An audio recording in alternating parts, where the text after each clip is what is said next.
Hi, everyone. Hello, Bianca. My name is Flavia. I'm the founder here at Aura. And today I am chatting with Bianca. It's our monthly check in. We are looking into astrology and everything holistic health. And we will be posting the horoscopes on our website and be sharing them here in the link below. And as always, it's a great pleasure to have you, Bianca. There was quite a lot of turbulence announced for the end of March. And what can we expect in April? Yes. So, end of March, which we're still in as we record this, we had a lunar eclipse in Libra on the 25th. And that got me good, especially leading up to it. And I think I did a poll on my Instagram stories, and 100% of people that responded to my survey, like, how's this eclipse been for you? It was like insane. It's like, it's not been chill for the people that want to, share how they've felt during this lunar eclipse. And in April, eclipse season continues for sure up until the 8th of April, when we have the solar eclipse in Aries. And there's a lot of stuff moving in April. For sure going to be a really dynamic month. So like the intrigue is definitely building this month. Yeah. Okay. Tell me a little bit more about like how the lunar eclipse impacted you. I'm curious. So, okay. So one thing I'll say is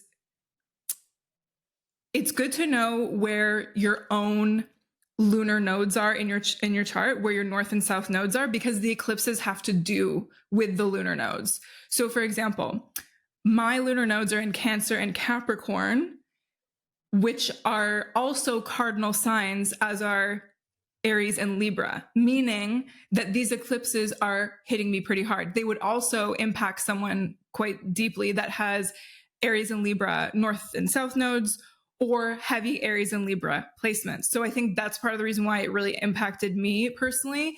And with eclipses, it's like beginnings and endings at the same time. It's like release so that we can step into something new. It's not necessarily as like clean cut as a regular new or full moon. And the energy is just so much more intense than a regular new or full moon. So for some reason, I thought I was going to go through this like completely unscathed, but it really, really affected me. And I had like a lot to sit with and a lot to move through. And they also help you, eclipses, like realize whether or not you're actually on track, and they can help you get really honest with yourself, because they help bring certain things up and help move you towards your path.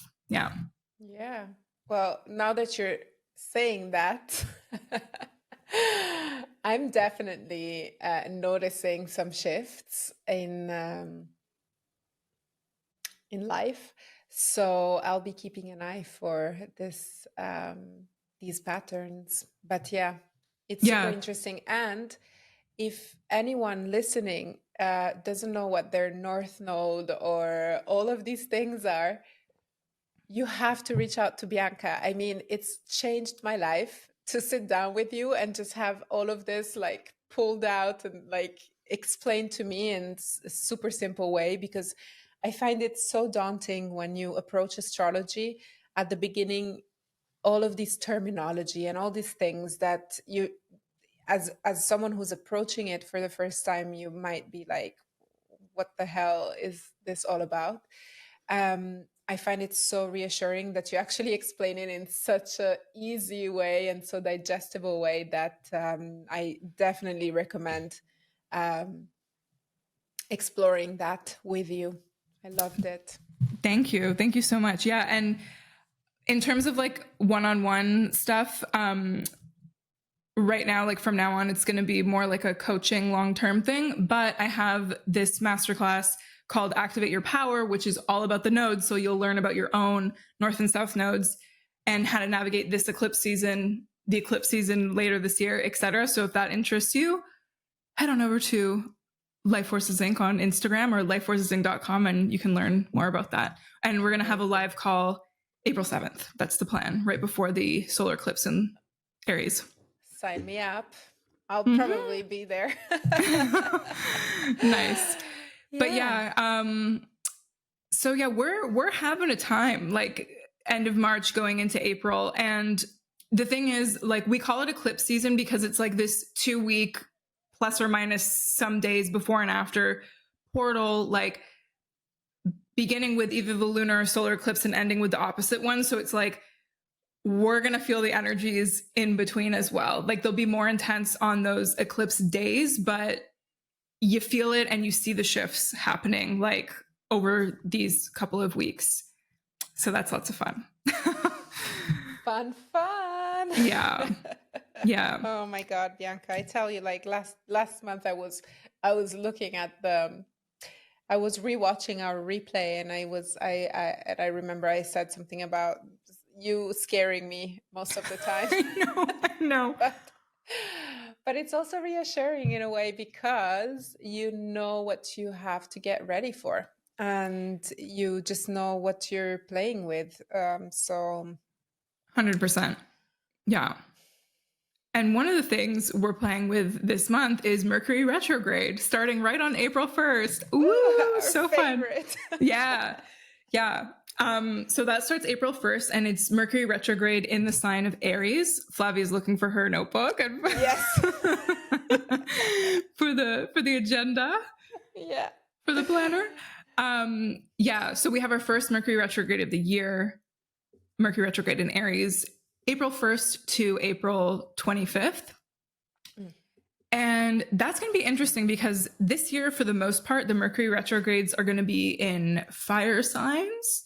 So there's this like bold energy to them, but it's because it's, if we think of retrograde, it's bold energy that we have to kind of reflect on and cultivate within ourself, because Mercury retrograde is a great time to reflect, review, see how we're feeling about certain things. And in Aries, it's a lot to do with ourselves, to be honest, our own individual power, our drive, what makes us unique. This like fire starter energy that we have within us, stuff like that. And I think we'll also maybe be thinking about how we want to present ourselves to the world in general. Like, I don't know, is the way we're doing things on social media working, or our channels of making ourselves known, are those fruitful or interesting or whatever? So yeah, I think that's going to be some of those themes.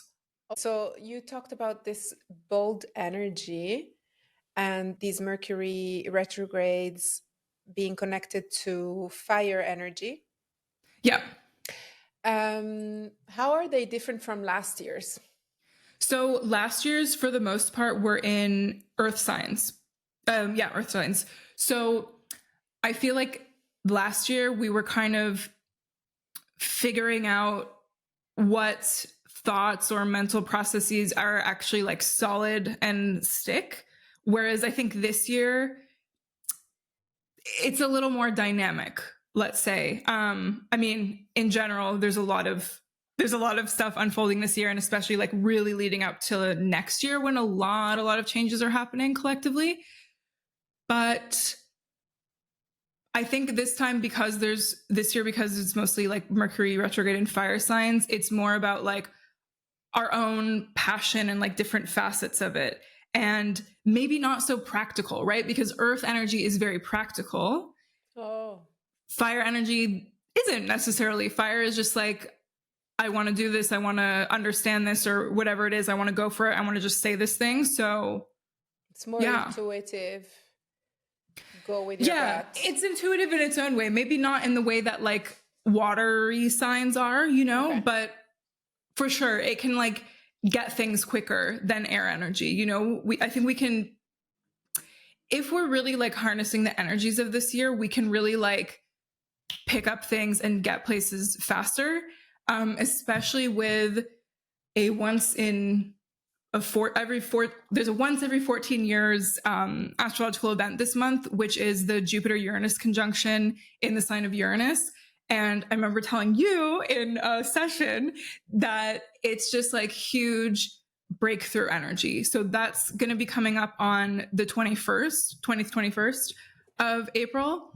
And if you know where 21 degrees of Taurus is in your chart, I recommend like figuring that out, because where that is, like which house that is, will show you like where there's a potential for like a big breakthrough, new opportunities, like getting out of a rut, things potentially happening really, really quickly, which is quite exciting. Yeah.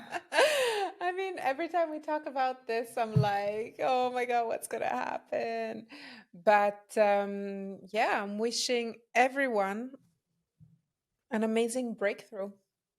Yes, I wish that for all of us. I'm curious to see how it will unfold for me. For me, it's in my third house, which has a lot to do with communication. And it can also be about like writing, of course, that goes into that. And I've told you, and maybe I've shared on here, that like been slowly working on this writing project. Like sometimes I'm more committed than others. So I think like April is when I'm really going to like get into it, like tackle it. Yeah. And just get it done and see what happens. Yeah. Amazing. Mm-hmm. Amazing. So we skipped. Yeah. And we're in Aries season for most of the month. And there's going to be planets moving into Aries, of course. So on the 5th, we have Venus moving into Aries, which is a great time to honestly like be a little more selfish in relationships. And it's going to kind of color things in a way that we're going to need a little more excitement when we're relating to others. We can be more bold in terms of like reaching out to people or things like that.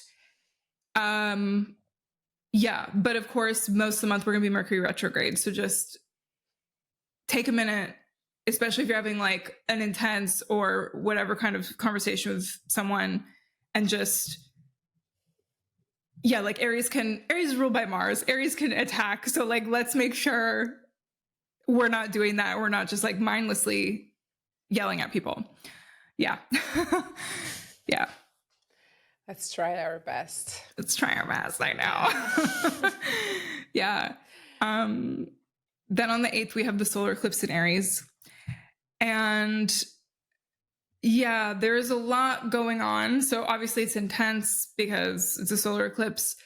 We've got Mercury retrograde. Mars in Pisces is really close to it. So this doesn't bode well for like possibly getting into arguments with people or being a bit aggressive with the way we're speaking to each other. At the same time, the moon is right near this Mercury retrograde, which makes it very reflective, and like we can really tap into our emotions and how we're feeling. And then, yeah, this becomes exact a couple days later, but we have Mars conjunct Saturn. So a great way of thinking about this is like gas, which is Mars, and then brakes, which is Saturn at the same time. So there could be some like restriction or obstacles. Like in general, this month, things might not go as planned, especially during Mercury retrograde and especially leading up to that Jupiter-Uranus conjunction. Like things might just be a little weird. It's always like very curious to see how it goes.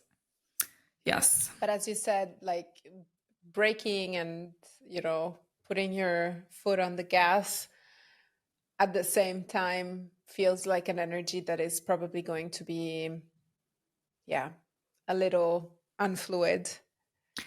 For sure. It can be really frustrating, but what I would say for that is to just, if there's any obstacles that come up, to just,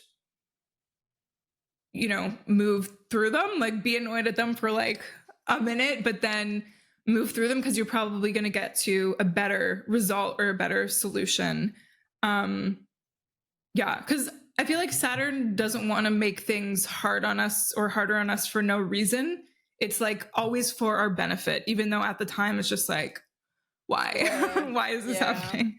Yeah. So sometimes the only way out is through. 100%. So, oh yeah. Yeah. Feels like one of those months. Yeah, totally. So then on the 19th, we have Taurus season beginning, which is pretty cool. So, it's the middle of spring in the Northern Hemisphere. Things are blossoming. Venus ruled season. Great time to just like ground in to Mother Nature and all that she provides. Work hard, to be honest, but do things in a very like practical way, like step by step, methodical, blah, blah, blah. Treat yourself a little bit. Yeah. Yeah. Mhm. Okay. What else? What else do we have to be aware of? So there is this Mercury retrograde for sure. It's on my agenda now. Yeah. The breakthrough energy coming 2021. Yes, exactly. That's going to be cool. I'm curious to see, like, whenever you're watching this, if you can tell us, around like after the 20th, 21st, if anything interesting happened. I'd be very much curious to know. Because it's pretty special, once every 14 years. Yeah. Yeah. Leave us a comment wherever you're watching this. Yeah. We are multi-platform people now. So Yeah. make sure to leave us a comment. How is this breakthrough energy treating you on the 20th and 21st of April? Yeah. And yeah, what I want to say about that is, like, for sure around that time, like, probably something will happen or something will shift. But if you're not able to like implement it all right away, don't worry about it, because I feel like there's other energies coming in after, like even in May, that are going to be supportive for that. So like, it's good to act quickly, but don't worry if you feel like you're not going as fast as you need to or whatever. It'll be fine. Yeah.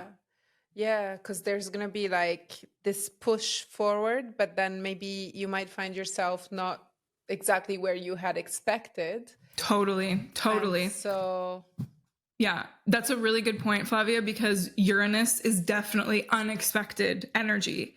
It's sudden, but it can also very much be unexpected. So it might be like you wanted things to go this way, that was your plan, whatever, and then the universe is like, we're going right. You thought we were going left, we are going right, and guess what? You're gonna like it, Yeah. Oh my God, so much of this is about letting go of control. 100%. Yeah. I think one thing that I've learned from just, our chats is really letting go of like these strict expectations that we have of like how things should be, or how like anal we have to be at planning everything. I'm talking about myself. Yeah, but I mean, relate. So yeah. Because the universe definitely has a plan, and letting go of control can be helpful. Totally. Yeah. So getting towards the end of the month, we're going to have a full moon in Scorpio, normal full moon, eclipse season done. Don't worry, everyone. We're cool. We made it through by the time we're at April 23rd, 24th. I will say it is likely going to be a little bit intense because, first of all, Scorpio as an energy is quite intense emotionally. So I'm sure a lot of us are going to have a huge emotional release around that time. And the moon is forming a square to Pluto. So this is really asking us like what transformation needs to occur, and really like what needs to die within you. Like what parts of you are just not coming to the next level of things. Yeah. Sorry to get a little intense, but it's Scorpio we're talking about here, So this is the full moon. I love that. I'm just thinking about my calendar and the things that are going to happen around the full moon. And I'm like, I'm glad that I'm doing these things to support all of this energy. And I hadn't planned accordingly, but I'm happy I have these things planned for myself at the end of the month. So great. I love that. Releasing, emotional release. Yeah. Wow. Sounds like some sort of like letting go, grieving old parts of ourselves. Yeah. And it's also about like, because also Jupiter and Uranus are still really close together in Taurus, like that conjunction is still very much present. It's only a couple days later. So it's really like, what do you need to let go of in order to break through and break free of things, right? Yeah. That's part of it too. And I will say, like, because Mars in Pisces is conjunct Neptune, and it'll be like exact later in the month, this can bring a little like fogginess to the equation. So it's like, in terms of our action, we might not necessarily be sure like what the next step is. It might be a little like hazy, let's say, but at the same time, I think like on a deeper level, we can understand like what is not working. So it's like, even if I don't know the next 3 steps, I know now presently that these couple things are not working for me in my current processes right now, you know? Wow. Yeah. So probably very useful to journal around those days. Yeah. I mean, I think for sure, like any new and full moon, great opportunity to journal for sure. Yeah, definitely. I'll say for the eclipses, journaling is probably fine, but it's not a great time for rituals because the energy is a bit cuckoo. Yeah. Yeah. Yeah. So we're almost at the end of the month. Just a couple more things. Yeah. Oh, wow. Mm-hmm. So on the 25th, that's when Mercury finally stations direct in Aries. So that's great news. Remember, like a couple weeks before and a couple weeks after we have Mercury retrograde, we have the shadow phase. So things can still be a little wonky, wobbly. Let's see. I'm sure it'll be okay, but just to note that. Yeah, so we're technically now, as we record, we are already in retrograde because of the shadow phase. We are in the retrograde shadow phase. Exactly. Yeah. And then it's like proper retrograde as of April 1st. You got it. Yeah. Mm-hmm. Cool. Okay. So yeah, keep in mind that that'll be an energy that will be still available to all of us for another couple of days after the end. Mm-hmm. Okay. Yeah. And then Venus moves into Taurus on the 29th. And it's a great place for it to be because it's in rulership. Because, Venus is ruling Taurus. Again, like this is about like grounding into our relationships, enjoying nice things, enjoying the material world and all that it has to offer us. And then finally, Mars moves into Aries on the 30th of April. Very, very strong as well because it's also in rulership because Mars is the ruler of Aries. And this is definitely going to, any of the stuff that's come up for us in eclipse season, especially when it comes to the new beginnings, those are really going to be highlighted, right? Because the North Node is currently in Aries. The North Node is our destiny, like at a given point in terms of like where it is collectively. So it's a great time to just do it, go for what you want, maybe be a little impulsive. And it gives us a nice boost to that Jupiter-Uranus conjunction. Cause like Mars and Pisces can sometimes be a little like, la, la, la, la, la. Like it's not necessarily like I'm going for it. Blah, blah, blah. But Mars and Aries is like, I'm doing it, you know? Okay. Yeah. That's great. I love that we had Pisces energy before all of this was coming because it's just like, it feels like it was a way for us to adapt to what is coming and just like getting a whiff of it. And now we go into action. Yeah.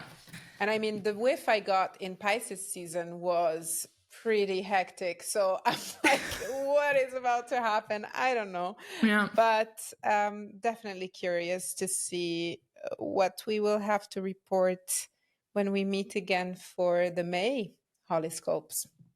Exactly. Yeah. Bianca, was that all? Because I always cut you off before you like. No. That was actually all. That's all I wanted to say. Unless you have any questions. No questions. I'm just really mindful that it's probably a good month to slot in some self-care, some time for myself. Yeah. Just because it might be a little bit intense. And I know that, I mean, every month can be potentially intense, but it's really important to make sure you put it in the agenda time for yourself to resource yourself and just be ready for whatever is to come. Yeah. And for you, that Jupiter-Uranus conjunction is right on your north node. So it's like very, very special for you. Yeah. Very special for you. So Yeah. I'm curious to see what's going to happen. I'm ready for it. I'm gonna honor it with a nice little ritual of by myself. Try to take some time, also by myself, and see where it leads. Love it. Thank you, Bianca. Thank you for everything. You're welcome. We'll be back in a month, and we wish you all a beautiful month of April. Please do comment, send us messages, tell us how it's going for you. We love to hear how you can relate, how you can't relate, maybe. So, thank you for listening in, and see you next month. Thank you. Bye. Bye.